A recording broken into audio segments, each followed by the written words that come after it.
ಪೂಜಾ ಸಮಯದಲ್ಲಿ ಶಿವನಿಗೆ ಈ ವಸ್ತುಗಳನ್ನು ಎಂದಿಗೂ ಅರ್ಪಿಸಬೇಡಿ. ನಿಮ್ಮ ಸಮಸ್ಯೆಗೆ ನೀವೇ ಹೊಣೆ.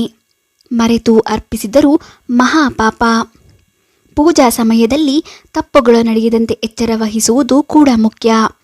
ಸದ್ಯ ಇಲ್ಲಿ ಶಿವನಿಗೆ ಅರ್ಪಿಸಬಾರದ ಕೆಲ ವಸ್ತುಗಳ ಬಗ್ಗೆ ವಿವರ ನೀಡಲಾಗಿದೆ. ಈ ವಸ್ತುಗಳನ್ನು ಅರ್ಪಿಸಿದರೆ ಅದು ನಕಾರಾತ್ಮಕ ಪರಿಣಾಮಗಳನ್ನು, ಅಶುಭ ಫಲಗಳನ್ನು ನೀಡಬಹುದು ಎನ್ನಲಾಗುತ್ತದೆ. ಶಿವನನ್ನು ಪೂಜಿಸುವಾಗ ನಾವು ಶಿವನಿಗೆ ಕೆಲವೊಂದು ವಸ್ತುಗಳನ್ನು ಅರ್ಪಿಸಬಾರದು ಎನ್ನುವ ನಂಬಿಕೆ ಇದೆ. ಈ ವಸ್ತುಗಳನ್ನು ನಾವು ಶಿವನಿಗೆ ಅರ್ಪಿಸುವುದರಿಂದ ಆತನ ಕೋಪಕ್ಕೆ ಗುರಿಯಾಗಬೇಕಾಗುತ್ತದೆ. ಶಿವಪೂಜೆಯಲ್ಲಿ ನಾವು ಶಿವನಿಗೆ ಯಾವ ವಸ್ತುಗಳನ್ನು ಅರ್ಪಿಸಬಾರದು? ಈ ವಸ್ತುಗಳನ್ನು ನೀವು ಶಿವನಿಗೆ ಅರ್ಪಿಸಬೇಡಿ. ನಮ್ಮಲ್ಲಿ ಬೇರೆ ಬೇರೆ ದೇವರುಗಳಿಗೆ ಪೂಜಾ ವಿಧಾನಗಳು ವಿಭಿನ್ನವಾಗಿರುತ್ತದೆ. ಭಗವಂತನಿಗೆ ಪ್ರಿಯವಾದ ಹೂವು, ಹಣ್ಣು ಅಥವಾ ನೈವೇದ್ಯವನ್ನು ಅರ್ಪಿಸಿ ಭಕ್ತಿಯಿಂದ ಬೇಡಿಕೊಂಡರೆ ದೇವರು ಪ್ರಸನ್ನನಾಗುತ್ತಾನೆ, ಕಷ್ಟಗಳನ್ನು ದೂರ ಮಾಡುತ್ತಾನೆ ಎಂದೇ ನಂಬಲಾಗುತ್ತದೆ. ಇನ್ನು ಶಿವನಿಗೆ ಕೂಡ ಪೂಜೆ ಮಾಡುವಾಗ ಸರಿಯಾದ ಪೂಜಾ ವಿಧಾನ ಪಾಲಿಸಿದರೆ ಭಗವಂತ ಸಂತುಷ್ಟನಾಗುತ್ತಾನೆ, ಭಕ್ತರ ಇಷ್ಟಾರ್ಥಗಳನ್ನು ಈಡೇರಿಸುತ್ತಾನೆ ಎಂದು ಹೇಳಲಾಗುತ್ತದೆ. ಹಿಂದೂ ಧರ್ಮದಲ್ಲಿ ಸೋಮವಾರವನ್ನು ಶಿವನಿಗೆ ಸಮರ್ಪಿತವೆಂದು ಪರಿಗಣಿಸಲಾಗುತ್ತದೆ. ಈ ದಿನದಂದು ಶಿವನನ್ನು ವಿಧಿವಿಧಾನಗಳೊಂದಿಗೆ ಪೂಜಿಸಲಾಗುತ್ತದೆ. ಕೆಲವು ಭಕ್ತರು ಸೋಮವಾರವೂ ಉಪವಾಸ ಮಾಡುತ್ತಾರೆ. ಭೋಲೆನಾಥನನ್ನು ಮನಪೂರ್ವಕವಾಗಿ ಪೂಜಿಸುವುದರಿಂದ ಭಕ್ತರ ಎಲ್ಲ ತೊಂದರೆಗಳು ದೂರವಾಗುತ್ತದೆ ಎನ್ನುವ ನಂಬಿಕೆ ಇದೆ. ಶಾಸ್ತ್ರಗಳಲ್ಲಿ ಶಿವಲಿಂಗ ಪೂಜೆಗೆ ಹಲವು ನಿಯಮಗಳಿವೆ. ನಿಯಮಾನುಸಾರವಾಗಿ ಪೂಜಿಸುವುದರಿಂದ ಮಹಾದೇವನು ಪ್ರಸನ್ನನಾಗುತ್ತಾನೆ ಮತ್ತು ಭಕ್ತರ ಮೇಲೆ ವರವನ್ನು ಸುರಿಸುತ್ತಾನೆ. ಆದರೆ ಶಿವನಿಗೆ ಇಷ್ಟವಿಲ್ಲದ ಕೆಲವು ವಿಷಯಗಳಿಗೆ ಮತ್ತು ಪೂಜೆಯ ಸಮಯದಲ್ಲಿ ಅವುಗಳ ಬಳಕೆಯನ್ನು ನಿಷೇಧಿಸಲಾಗಿದೆ. ಆದ್ದರಿಂದ ನೀವು ಈ ವಸ್ತುಗಳ ಬಳಕೆಯನ್ನು ಶಿವಪೂಜೆಯಲ್ಲಿ ತಪ್ಪಿಸಬೇಕು. ಶಿವಪೂಜೆಯಲ್ಲಿ ನಾವು ಯಾವೆಲ್ಲ ವಸ್ತುಗಳನ್ನು ಶಿವನಿಗೆ ಅರ್ಪಿಸಬಾರದು? ಶಿವನಿಗೆ ಎಂದು ಅರ್ಪಿಸಬಾರದ 15 ವಸ್ತುಗಳು. 1. ತುಳಸಿ. ತುಳಸಿಯು ಅನೇಕ ದೇವರಿಗೆ ಪ್ರಿಯವಾದರೂ ಶಿವನಿಗೆ ತುಳಸಿಯನ್ನು ಅರ್ಪಿಸಬಾರದು ಎನ್ನಲಾಗುತ್ತದೆ. ತುಳಸಿ ತನ್ನ ಹಿಂದಿನ ಜನ್ಮದಲ್ಲಿ ರಾಕ್ಷಸ ಕುಲದಲ್ಲಿ ಜನಿಸಿದ್ದಳು. ವಿಷ್ಣುವಿನ ಪರಮ ಭಕ್ತೆಯಾಗಿದ್ದ ಅವಳ ಹೆಸರು ವೃಂದ ಎಂದು.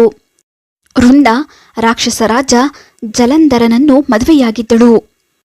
ತನ್ನ ಪತ್ನಿಯ ಭಕ್ತಿ ಮತ್ತು ವಿಷ್ಣುವಿನ ಕವಚದಿಂದಾಗಿ ಜಲಂಧರನಿಗೆ ಅಮರತ್ವದ ವರವನ್ನು ನೀಡಲಾಯಿತು. ಕೊನೆಗೆ ಜಲಂಧರನನ್ನು ಮುಗಿಸಲು ಶಿವನೇ ಬರಬೇಕಾಗಿತ್ತು. ವೃಂದ ತನ್ನ ಗಂಡನ ಸಾವಿನಿಂದ ತೀವ್ರವಾಗಿ ದುಃಖಿತಳಾಗಿದ್ದಳು ಮತ್ತು ಅವಳು ಕೋಪಗೊಂಡಳು ಎಂದು ಪುರಾಣಗಳಲ್ಲಿ ಹೇಳಲಾಗುತ್ತದೆ. ಹಾಗಾಗಿ ಶಿವನಿಗೆ ತುಳಸಿ ದಳ ಅರ್ಪಿಸಲಾಗುವುದಿಲ್ಲ. ತೆಂಗಿನ ನೀರು. ತೆಂಗಿನ ನೀರನ್ನು ದೇವರಿಗೆ ಅರ್ಪಿಸುವುದು ಸಾಮಾನ್ಯ. ಹಾಗೆಯೇ ಅದನ್ನು ದೇವರಿಗೆ ಅರ್ಪಿಸಿದ ನಂತರ ಕುಡಿಯುವುದು ವಾಡಿಕೆಯಾಗಿದೆ. ಆದರೆ ಶಿವಲಿಂಗಕ್ಕೆ ತೆಂಗಿನ ನೀರನ್ನು ಎಂದಿಗೂ ಅರ್ಪಿಸಬಾರದು. ಹಾಗೆಯೇ ಶಿವನಿಗೆ ಪ್ರಸಾದವಾಗಿ ಅರ್ಪಿಸಿದ ತೆಂಗಿನಕಾಯಿಯನ್ನು ಎಂದಿಗೂ ತಿನ್ನಬಾರದು ಎಂದು ಹೇಳಲಾಗುತ್ತದೆ. ಶಿವಲಿಂಗಕ್ಕೆ ಎಳನೀರನ್ನು ಅರ್ಪಿಸಬಹುದು. ಚಂಪಾ ಮತ್ತು ಕೇದಿಗೆ ಹೂಗಳು. ಸಾಮಾನ್ಯವಾಗಿ ಹೂಗಳು ಶಿವನಿಗೆ ಪ್ರಿಯವಲ್ಲ ಎಂದು ಹೇಳಲಾಗುತ್ತದೆ. ಅದರಲ್ಲೂ ಕೇದಿಗೆ ಹೂವು, ಚಂಪಾ ಹೂಗಳು ಶಿವನಿಗೆ ಅರ್ಪಿಸಲಾಗುವುದಿಲ್ಲ. ಹಾಗೇನಾದರೂ ಅರ್ಪಿಸಿದರೆ ಅಶುಭ ಫಲ ಪ್ರಾಪ್ತವಾಗುತ್ತದೆ ಎನ್ನಲಾಗುತ್ತದೆ. ನಾಗದೇವರಿಗೆ ಹೆಚ್ಚು ಪ್ರಿಯವಾದ ಕೇದಿಗೆಯನ್ನು ಶಿವನಿಗೆ ಅರ್ಪಿಸಲೇಬಾರದು ಎನ್ನಲಾಗುತ್ತದೆ. 4. ಕತ್ತರಿಸಲ್ಪಟ್ಟ ಬಿಲ್ಪತ್ರೆ. ಬಿಲ್ಪತ್ರೆ ಶಿವನಿಗೆ ಹೆಚ್ಚು ಪ್ರಿಯವಾದದ್ದು. ಬಿಲ್ಪತ್ರೆ ಅರ್ಪಿಸಿ ಭಕ್ತಿಯಿಂದ ಪೂಜಿಸಿದರೆ ಕಷ್ಟಗಳು ದೂರವಾಗುತ್ತದೆ ಎಂಬ ನಂಬಿಕೆ ಇದೆ. ಆದರೆ ಶಿವನಿಗೆ ಬಿಲ್ವಪತ್ರೆ ಅರ್ಪಿಸುವಾಗ ಎಚ್ಚರ ವಹಿಸಬೇಕು. ಏಕೆಂದರೆ ಬಿಲ್ಪತ್ರೆ ಅರ್ಪಿಸುವಾಗ ಅದು ತುಂಡಾಗಿರಬಾರದು. ಹಾಗೆಯೇ ಎಲೆಯನ್ನು ಕೀಟಗಳು ತಿಂದಿರಬಾರದು. ಅರಿಶಿನ. ಅರಿಶಿನವು ಮಹಿಳೆಯರ ಆಕರ್ಷಣೆಗೆ ಸಂಬಂಧಿಸಿದೆ. ಭಗವಾನ್ ಶಿವನಿಗೆ ಅರಿಶಿನವನ್ನು ಎಂದಿಗೂ ಅರ್ಪಿಸಲಾಗುವುದಿಲ್ಲ. ಶಾಸ್ತ್ರಗಳಲ್ಲಿ ಹೇಳುವಂತೆ ಶಿವಲಿಂಗವು ಪೌರುಷವನ್ನು ಸೂಚಿಸುತ್ತದೆ. ಆದರೆ ಅರಿಶಿನವು ಸೌಂದರ್ಯವರ್ಧಕವಾಗಿದೆ. ಆದ್ದರಿಂದ ಶಿವನಿಗೆ ಅರಿಶಿನವನ್ನು ಅರ್ಪಿಸಲಾಗುವುದಿಲ್ಲ. ಅರಿಶಿನವನ್ನು ಅನೇಕ ದೇವರು ಮತ್ತು ದೇವತೆಗಳ ಪೂಜೆಗಳಲ್ಲಿ ಬಳಸಲಾಗುತ್ತದೆ. ಆದರೆ ಶಿವಲಿಂಗಕ್ಕೆ ಅಪ್ಪಿತಪ್ಪಿಯೂ ಅರಿಶಿನ ಹಚ್ಚಬಾರದು. ಹೌದು, ಶಿವಪೂಜೆಯಲ್ಲಿ ಅರಿಶಿನವನ್ನು ಅರ್ಪಿಸುವುದನ್ನು ನಿಷೇಧಿಸಲಾಗಿದೆ. ಏಕೆಂದರೆ ಅರಿಶಿನವನ್ನು ಸ್ತ್ರೀಯರು ಬಳಸುವ ವಸ್ತುವೆಂದು ಪರಿಗಣಿಸಲಾಗುತ್ತದೆ ಮತ್ತು ಶಿವಲಿಂಗವನ್ನು ಪುರುಷ ಅಂಶವೆಂದು ಪರಿಗಣಿಸಲಾಗುತ್ತದೆ. 6. ಕುಂಕುಮ. ಶಿವನನ್ನು ಲಯಕರ್ತಕನೆಂದು ಕರೆಯಲಾಗುತ್ತದೆ. ಶಿವಲಿಂಗದ ಮೇಲೆ ಕುಂಕುಮವನ್ನು ಎಂದಿಗೂ ಅರ್ಪಿಸಬಾರದು. ಏಕೆಂದರೆ ಶಿವನು ಹಣೆಯ ಮೇಲೆ ಬೂದಿಯನ್ನು ಹಚ್ಚಿಕೊಳ್ಳುತ್ತಾನೆ. ಶಿವನು ಕುಂಕುಮಿತ ಬೂದಿಯನ್ನು ಯಾವಾಗಲೂ ಅನ್ವಯಿಸುತ್ತಾನೆ ಎಂಬುದು ಸಾರ್ವತ್ರಿಕ ಸತ್ಯ. ಕಂಚಿನ ಪಾತ್ರೆಯಲ್ಲಿ ಹಾಲು ಅಥವಾ ನೀರಿನ ಅಭಿಷೇಕ. ಶಿವನಿಗೆ ಹಾಲು ಅಥವಾ ಮೊಸರನ್ನು ಅರ್ಪಿಸುವಾಗ ಕಂಚಿನ ಪಾತ್ರೆ ಬಳಸಬಾರದು. ಯಾವುದೇ ಸಂದರ್ಭದಲ್ಲೂ ಕಂಚಿನ ಪಾತ್ರೆಯಲ್ಲಿ ಶಿವನಿಗೆ ಹಾಲನ್ನು ಅರ್ಪಿಸಬಾರದು. ಹಾಗೆಯೇ ಶಿವಲಿಂಗಕ್ಕೆ ಅಭಿಷೇಕ ಮಾಡುವಾಗ ನಿಮ್ಮ ಬೆರಳುಗಳನ್ನು ನೀರು, ಹಾಲು ಅಥವಾ ಮೊಸರಿಗೆ ತಾಕಿಸಬಾರದು. ಕಂಚಿನ ಪಾತ್ರೆಯಿಂದ ಶಿವನಿಗೆ ಹಾಲನ್ನು ಅರ್ಪಿಸುವುದರಿಂದ ಶುಭ ಫಲ ಸಿಗುವುದಿಲ್ಲ ಎಂದು ಹೇಳಲಾಗುತ್ತದೆ. ಎಳ್ಳು. ಅಪ್ಪಿತಪ್ಪಿಯೂ ಶಿವಲಿಂಗಕ್ಕೆ ಎಳ್ಳನ್ನು ಅರ್ಪಿಸಬಾರದು. ಏಕೆಂದರೆ ಧಾರ್ಮಿಕ ನಂಬಿಕೆಗಳ ಪ್ರಕಾರ ಎಳ್ಳು ವಿಷ್ಣುವಿನ ಕೊಳಕಿನಿಂದ ಹುಟ್ಟಿಕೊಂಡಿದೆ ಎನ್ನುವ ನಂಬಿಕೆಯಿದೆ. ಈ ಕಾರಣಕ್ಕಾಗಿ ನೀವು ಶಿವನನ್ನು ಪೂಜಿಸುವಾಗ ಆತನಿಗೆ ಎಳ್ಳನ್ನು ಅಪ್ಪಿತಪ್ಪಿಯೂ ಅರ್ಪಿಸಬಾರದು ಎಂಬುದನ್ನು ಗಮನದಲ್ಲಿಟ್ಟುಕೊಳ್ಳಿ. ತುಂಡಾದ ಅಥವಾ ಮುರಿದ ಅಕ್ಕಿಯನ್ನು ಶಿವನಿಗೆ ಅರ್ಪಿಸಬಾರದು. ಏಕೆಂದರೆ ಮುರಿದ ಅಥವಾ ತುಂಡಾದ ಅಕ್ಕಿಯನ್ನು ಶಿವನಿಗೆ ಅರ್ಪಿಸುವುದು ಅಶುಭವೆಂದು ಪರಿಗಣಿಸಲಾಗುತ್ತದೆ. ವಾಸ್ತವವಾಗಿ ಮುರಿದ ಅಕ್ಕಿಯನ್ನು ಶಿವನಿಗೆ ಮಾತ್ರವಲ್ಲ, ಯಾವುದೇ ದೇವರುಗಳಿಗೂ ಅರ್ಪಿಸಬಾರದು. ಶಂಖವನ್ನು ಬಳಸಬೇಡಿ. ಶಿವನನ್ನು ಪೂಜಿಸುವಾಗ ಶಂಖವನ್ನು ಬಳಸಬಾರದು. ಬಹಳಷ್ಟು ಜನರು ಶಂಖದಿಂದ ಜಲಾಭಿಷೇಕ ಮಾಡುತ್ತಾರೆ. ಆದರೆ ಶಿವನು ಶಂಖಚೂರ್ಣ ಎಂಬ ರಾಕ್ಷಸನನ್ನು ಕೊಂದಿದ್ದರಿಂದ ಅದನ್ನು ನಿಷೇಧಿಸಲಾಗಿದೆ. ಆದ್ದರಿಂದ ಶಿವನ ಪೂಜೆಯಲ್ಲಿ ಶಂಖವನ್ನು ಬಳಸುವುದಿಲ್ಲ. ಕೆಂಪು ಹೂಗಳು. ಶಿವನನ್ನು ಪೂಜಿಸುವಾಗ ಯಾವುದೇ ಕೆಂಪು ಬಣ್ಣದ ವಸ್ತುಗಳನ್ನು ಬಳಸಬಾರದು. ಮುಖ್ಯವಾಗಿ ದಾಸವಾಳ ಹೂಗಳಂತಹ ಕೆಂಪು ಹೂಗಳನ್ನು ಬಳಸಬಾರದು. ಇದು ಶಿವನನ್ನು ಸಂತೋಷಪಡಿಸುವ ಬದಲು ಕೋಪಗೊಳಿಸುತ್ತದೆ. ಶಿವಲಿಂಗಕ್ಕೆ ಸುತ್ತು.